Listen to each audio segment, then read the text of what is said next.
दोस्तों आज मैं द बीच हाउस मूवी को एक्सप्लेन करने वाला हूँ। कहानी की शुरुआत में हम समुद्र के नीचे गहराई में देखते हैं जहाँ धरती के कोर में से कुछ बायोगैस रिलीज हो रही थी। अब अगले सीन में हम एक कपल को देखते हैं जिसमें लड़के का नाम रैंडल और लड़की का नाम एमिली होता है। ये दोनों अपनी वैकेशन को एंजॉय करने के लिए बीच हाउस में आए हुए होते हैं जो कि रैंडल के पेरेंट्स का होता है। इस बीच हाउस के आसपास बहुत सारे घर होते हैं जो कि बिल्कुल खाली थे क्योंकि ये सब वैकेशन हाउस थे जिससे यहाँ पर बहुत सारे लोग आकर रह सकते हैं। अब एमिली अपने वॉश रूम में जाती है जहाँ वो नोटिस करती है कि वहाँ का पानी नॉर्मल पानी से अलग है। तभी एमिली को अलमारी में कुछ मेडिसिन दिखाई देता है जिससे वो काफी हैरान होती है क्योंकि ये घर बहुत दिनों से खाली पड़ा था, लेकिन इन सब चीजों को देखकर उसे लग रहा था कि जैसे कोई यहाँ पर रह रहा है। अब एमिली किचन में जाती है जहाँ की हालत देख उसे लगता है कि यहाँ पर कोई अपना खाना बना रहा था। तभी एमिली को उसके घर में एक लेडी आती हुई दिखाई देती है जिससे वो काफी ज्यादा डर जाती है और वहीं पर छिप जाती है। लेकिन जब वो लेडी एमिली के पास आने की कोशिश करती है तो एमिली तुरंत रैंडल के रूम में जाकर उसे जगाने लगती है, पर तभी वो लेडी वहां से चली जाती है।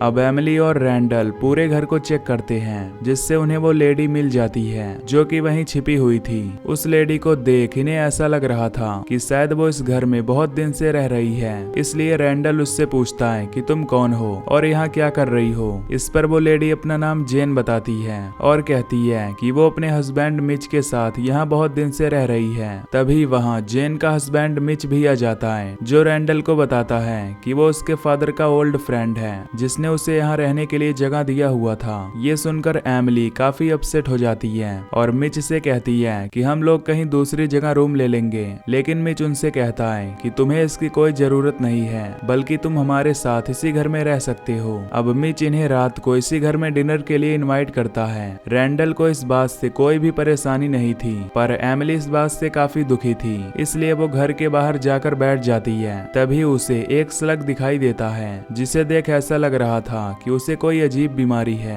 अब रात में ये सभी लोग एक साथ बैठकर डिनर करते हैं। इस डिनर में जेन ने कुछ ऑयस्टर्स यानी सिप भी लाई हुई थी जिसे सभी लोग अच्छे से खाते हैं, पर एमिली उसे नहीं खाती और इन्हें बताती है कि उसका एस्ट्रोबायोलॉजी पढ़ने में काफी इंटरेस्ट है, इसलिए उसका मानना है कि लाइफ बिल्कुल अनवेल है और हमारा एलिमेंट राइट से बहुत बड़ा कॉम्बिनेशन है जिससे अगर कोई भी चीज जैसे सूर्य, धरती या समुद्र अपनी जगह से इधर उधर हुई तो हम ह्यूमन की लाइफ प्रॉब्लम में आ सकती है और हम इंसान नहीं बच सकते हैं क्योंकि इससे पूरे एनवायरमेंट में डस्ट और गैसेज ही बचेंगी। अब उन लोगों को एमिली की बात कुछ समझ नहीं आ रही होती, लेकिन फिर भी ये लोग एमिली की बातों को एंजॉय करते हैं क्योंकि उन्हें एमिली पसंद आती थी। अब बातों ही बातों में उनकी ड्रिंक भी खत्म हो जाती है। तभी रैंडल सभी को खाने के लिए एरोवाना फिश देता है जिसे खाने के बाद सभी लोग फुल हो जाते हैं। इसके बाद मिच किचन में जाता है जहां वो नोटिस करता है कि वहां का पानी काफी अजीब है, लेकिन वो इस बात पर ज्यादा ध्यान नहीं देता। अब ये चारों लोग गैलरी में खड़े होते हैं कि तभी ये नोटिस करते हैं कि वहां हवा में बहुत सारे माइक्रोब्स उड़ रहे हैं। दरअसल माइक्रोब्स पानी में होते हैं, पर उनका हवा में दिखना एक अजीब बात थी, इसलिए जेन उन माइक्रोब्स को पास से देखने के लिए मिच से रिक्वेस्ट करती है जिससे मिच उसे बाहर जाने देता है। फिर जब जेन उन माइक्रोब्स को पास से देखती है तो उसे पता चलता है कि ये माइक्रोब्स हवा में जम चुके हैं, लेकिन जब जेन उन्हें टच करने लगती है तो उसे खांसी आने लगती है क्योंकि वहां धीरे धीरे बहुत घना कोहरा छाने लगा था जिससे जेन को सांस लेने में काफी तकलीफ होने लगती है। अब जेन वापस से घर के अंदर जाने वाली होती है कि तभी वो वहीं पर बेहोश हो जाती है। दूसरी तरफ जेन जब वापस नहीं आती तो मिच उसे देखने के लिए बाहर जाने लगता है। इधर रैंडल बेहोश पड़ा होता है क्योंकि उसने ज्यादा ड्रिंक कर ली थी। तभी एमिली देखती है कि घर के अंदर फॉग आ रहा है, इसलिए वो घर के दरवाजे को बंद कर लेती है, लेकिन अब एमिली भी फॉग के लपेट में आ चुकी होती है जिससे वो भी बेहोश हो जाती है। दरअसल ये फॉग समुद्र के नीचे धरती के कोर से निकलता हुआ एक बायोगैस होता है जिसे हमने मूवी के स्टार्टिंग में देखा था। खैर अब रात में जब एमिली की आंखें खुलती हैं तो वो देखती है कि जेन को बहुत तेज खांसी आ रही है, इसलिए एमिली जेन को देखने उसके रूम की तरफ जाने लगती है, पर तभी मिच एमिली को देखकर दरवाजा बंद कर देता है। इसके बाद एमिली रैंडल के पास जाती है और उसे जगाकर अपने रूम में ले जाती है जहां वो दोनों सो जाते हैं। अब अगले दिन सुबह जब इनकी आंखें खुलती हैं तो रैंडल देखता है कि एमिली का सिर दर्द कर रहा है, इसलिए वो एमिली का मूड फ्रेश करने के लिए बीच पर जाने का फैसला करता है। फिर जब एमिली नीचे नीचे जाकर देखती है तो उसे जेन शांत बैठी हुई दिखाई देती है। ये देख एमिली उसके पास आती है, जहाँ उसे पता चलता है कि जेन ने अपनी सारी मेडिसिन खाकर खत्म कर दी है, जिससे जेन का फेस अजीब तरह से हो चुका होता है। ये देख एमिली एकदम से शॉक्ड हो जाती है और रैंडल के साथ बीच पर चली जाती है। बीच पर ये दोनों रिलैक्स करने लगते हैं, पर तभी रैंडल के पेट में जोर से दर्द होने लगता है, जिससे वो एमिली को अकेला छोड़ घर की तरफ जाने लगता है। पर रैंडल जल्दबाजी में अपने गाड़ी की चाबी और मोबाइल फोन वहीं पर भूल जाता है। अब रैंडल के वहां से जाते ही मिच भी वहां पहुंच जाता है, जिससे जेन की उस हालत के बारे में पता होता है। दूसरी तरफ रैंडल जब हाथ धो रहा होता है तो उसे पानी का रंग और स्मेल काफी अजीब लगता है, पर वो इस बात को इग्नोर करके एमिली के पास जाने लगता है। लेकिन तभी उसे ऊपर से किसी की आवाज सुनाई देती है, जिससे वो सोचता है कि ऊपर शायद मिच होगा, इसलिए वो उसे देखने के लिए ऊपर जाने लगता है। दूसरी तरफ मिच एमिली के पास होता है, जो उससे कहता है कि ये जगह काफी खतरनाक और अजीब है, क्योंकि यहाँ कोई भी इंसान नहीं दिखाई दे रहा। ये कहकर वो स्विमिंग के लिए समुद्र में चला जाता है, लेकिन समुद्र में कुछ दूरी पर जाने के बाद वो अचानक से गायब हो जाता है, जिसे देख एमिली काफी हैरान होती है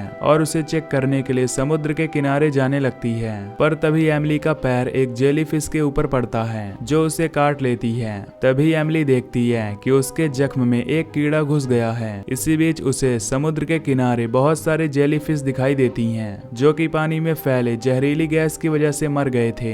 ये देख एमिली जल्दी से घर में वापस जाती है और अपने जख्म को ठीक करने के लिए किचन से एक टूल ले आती है, जिसकी मदद से वो उस कीड़े को अपने जख्म से बाहर निकालती है। तभी उसे पता चलता है कि ये कोई कीड़ा नहीं बल्कि जेलीफिश का टेंटिकल है, जो म्यूटेंट होकर कीड़े में बदल गया है। फिर उस कीड़े को निकालकर एमिली जल्दी से अपने पैर में पट्टी बांध लेती है। तभी उसके पास रैंडल आने लगता है, जो उसी कीड़े की तरह रेंगता हुआ उसकी तरफ आगे बढ़ रहा था। ये देख एमिली काफी हैरान होती है, क्योंकि रैंडल की ये हालत जेन ने किया था, जो कि अब एक ज़ॉम्बी क्रिएचर बन चुकी थी। अब ये दोनों जेन से बचने के लिए यहाँ से भागने की कोशिश करती हैं, पर जेन इनका पीछा नहीं छोड़ती, जिससे पास वाले घर के पास जाकर हेल्प लेने की कोशिश करती हैं, लेकिन इन्हें वहाँ भी कोई रिस्पॉन्स नहीं मिलता। अब एमिली रैंडल से पूछती है कि उसकी ये हालत किसने की, लेकिन रैंडल को कुछ भी पता नहीं होता, इसलिए एमिली वहाँ से भागने का प्लान बनाती है। पर रैंडल अपनी गाड़ी की चाबी बीच पर ही भूल गया था। तभी इन्हें वहाँ पड़ोस का एक आदमी दिखाई देता है, जो जेन की तरह रेंगता हुआ इनकी तरफ आ रहा था। ये देख दोनों वहाँ से भागने लगती हैं। अब रात काफी ज्यादा हो चुकी थी, जिससे चारों तरफ फॉग यानी वो जहरीली गैस छा जाती है। अब ये दोनों रोड पर आगे की तरफ बढ़ने लगती हैं। इस दौरान रैंडल की हालत काफी ज्यादा खराब हो चुकी थी। तभी एमिली को पुलिस की गाड़ी दिखाई देती है, जिसके अंदर चेक करने पर उसे एक रेडियो मिलता है। ये देख एमिली रेडियो के थ्रू हेल्प मांगने की कोशिश करती है। तभी रेडियो से उसे पता चलता है कि ये माइक्रोब्स काफी ज्यादा खतरनाक हैं, जो उसी जहरीली गैस से पूरे टाउन में फैल चुके हैं, इसलिए सभी लोगों को इनके संपर्क में आने से बचना चाहिए और एक जगह छिप जाना चाहिए। ये सुनकर एमिली एक घर की विंडो तोड़ती है, जिससे ये दोनों उस घर के अंदर जाकर खुद को इस फॉग से बचाते हैं। तभी एमिली को वहां पर एक टीवी मिलता है, जिसे ऑन करने पर उसे पता चलता है कि ये माइक्रोब्स धीरे धीरे पूरी दुनिया में फैल चुका है, क्योंकि धरती के कोर में ज्यादा हीट होने के कारण जहरीली गैस निकल रही है, जो बाहर आकर एक माइक्रोब्स को जन्म देती है और इन माइक्रोब्स के संपर्क में आने से सभी लोग क्रिएचर बनकर मारे जा रहे हैं। अब एमिली घर में चारों तरफ गाड़ी की चाबियां ढूंढने लगती है, लेकिन उसे कार की चाबी नहीं मिलती। तभी एमिली को बेसमेंट में ऑक्सीजन सिलेंडर मिलता है, जिसकी मदद से वो यहाँ से निकल सकती है। दूसरी तरफ रैंडल को वॉमिटिंग होने लगती है, जिसके अंदर उसे क्रिएचर दिखाई देता है। तभी रैंडल भी एक ज़ॉम्बी क्रिएचर बन जाता है। इधर एमिली को बेसमेंट में एक इन्फेक्टेड आदमी दिखाई देता है, जिसकी हालत काफी ज्यादा खराब होती है।